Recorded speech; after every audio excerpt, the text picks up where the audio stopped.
જય શ્રી કૃષ્ણ મિત્રો, મધુસ કિચનમાં તમારું સ્વાગત છે। તો આજે આપણે મેથીના ભજીયા બનાવીશું।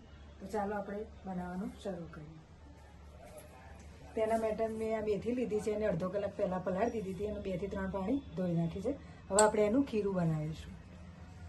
તો અત્યારે આપણે પહેલાં ચણાનો લોટ 1 બાઉલ જેટલો એડ કરીશું।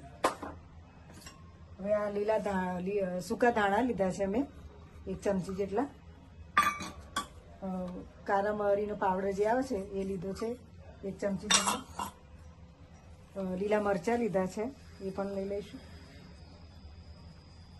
દળેલી ખાંડ લીધી છે મેં 1 ચમચી જેટલી।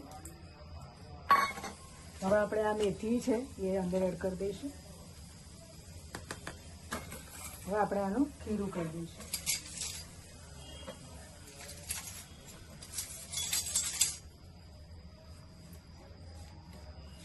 હવે આપણે આ પહેલાં બધું મિક્સ કરી દઈશું।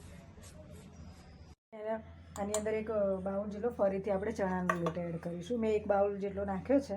તો ફરીથી આપણે જેટલું જરૂર પડશે એ પ્રમાણે નાખતા રહીશું। અને આની અંદર આપણે થોડું પાણી એડ કરીશું। આ ખીરાને આપણે બહુ જાડું એ નથી રાખવાનું, બહુ પતલું એ નથી રાખવાનું। આપણે જરૂર લાગશે તો આપણે હજી થોડો અંદર ચણાનો લોટ એડ કરીશું। હજુ મને જરૂર લાગે છે એટલે હું થોડું એડ કરું છું। બહુ લોટ નથી નાખવાનો, જો વધારે પડી જશે તો જ્યારે ભજીયા ખાઈશું ત્યારે આમ લોટનો સ્વાદ વધારે આવશે।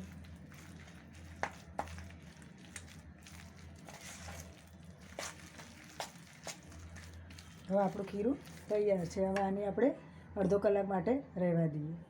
આપણે આને રેસ્ટ આપી દીધો છે 15 થી 20 મિનિટ। હવે આપણે આની અંદર મીઠું એડ કરીશું। સ્વાદ મુજબ મીઠું એડ કરવાનું છે। અને અત્યારે મારી જોડે લીંબુ નથી એટલે મેં લીંબુના ફૂલ લીધા છે। જો તમારી જોડે લીંબુ હોય તો તમે લીંબુ એડ કરજો। અત્યારે હું લીંબુના ફૂલ એડ કરું છું। હવે એની અંદર આપણે ખાવાનો સોડા છે એ આપણે એડ કરીશું 1 ચમચી જેટલું। વધારે એડ નથી કરવાનો, જો વધારે થઈ જશે તો આપણા ભજીયા છે લાલ પડી જશે। હવે આપણે એની અંદર ગરમ તેલ એડ કરીશું। ગરમ તેલ અંદર નાખવાથી સરસ આપણા ભજીયા એવા પોચા થશે અને જ્યારે ખાશો તો આમ ડચુરા જેવું નહીં રહે, ખાવામાં પણ બહુ સરસ લાગશે। હવે આપણું ખીરું તૈયાર છે। હવે આપણે એને તળી લઈએ। અત્યારે મેં પહેલેથી તેલ મૂકી દીધું છે। હવે આપણે એને તળી દઈશું। ગેસ આપણો લો ટુ મીડિયમ જ રાખવાનો છે, બહુ ફાસ્ટ નથી રાખવાનો। બસ આ રીતે આપણે ધીમા ગેસ રાખી અને બધા જ ગોટા આપણે અંદર પાડી લઈશું।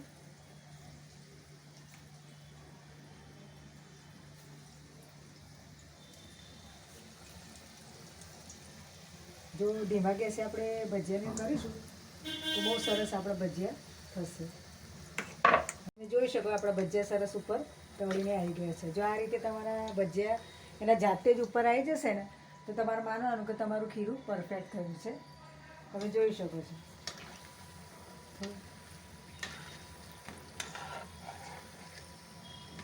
હવે આપણા ભજીયા સરસ તળવાના છે, ધીમા ગેસે જ તળવાના છે, બહુ ફૂલ ગેસ નથી રાખવાનો। જો તમે નજીકથી હું તમને વિડીયો બતાવું તમે જોઈ શકો છો।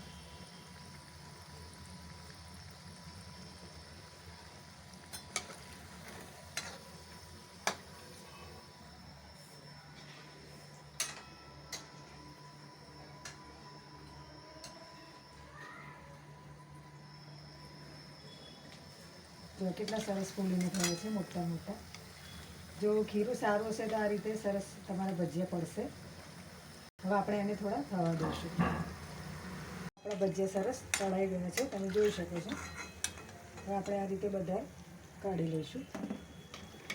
ભજીયામાં તમારે ખાસ એ ધ્યાન રાખવાનું છે કે મેથી લો એટલું તમારે એનું અડધું તમારે બેસન લેવાનું છે। જો તમે બેસન વધારે લેશો અને મેથી ઓછી લેશો, વધારે લેશો તો બરાબર ભજીયા નહીં થાય। હવે આપણે ફરીથી બીજા એડ કરી દઈશું।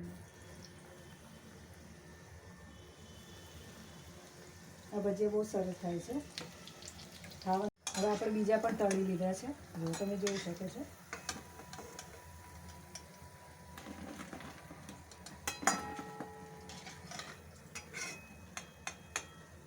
તમે જોઈ શકો છો કે આપણા ભજીયા સરસ તૈયાર થઈ ગયા છે. આમાં નાની નાની વાતનું ધ્યાન રાખશો તો સરસ આપણા ભજીયા પણ આવી રીતે તમારે પણ ફૂલીને થશે. ભજીયા તળાઈ ગયા છે મિત્રો, તમે જોઈ શકો છો. હવે હું તમને તોડીને બતાવું કેટલા સોફ્ટ બન્યા છે. જો એટલા સોફ્ટ બને છે કે તમારે બહુ ચાવવા પણ નહીં પડે, એટલા સરસ બન્યા છે. તો તમને જો મારો વિડીયો ગમ્યો હોય તો ભજીયાનો તો મારા વિડીયોને લાઈક કરજો, શેર કરજો અને સબસ્ક્રાઈબ કરજો. અને હવે આપણે એક નવી રેસીપી અને નવા વિડીયો સાથે મળીશું. ત્યાં સુધી આવજો.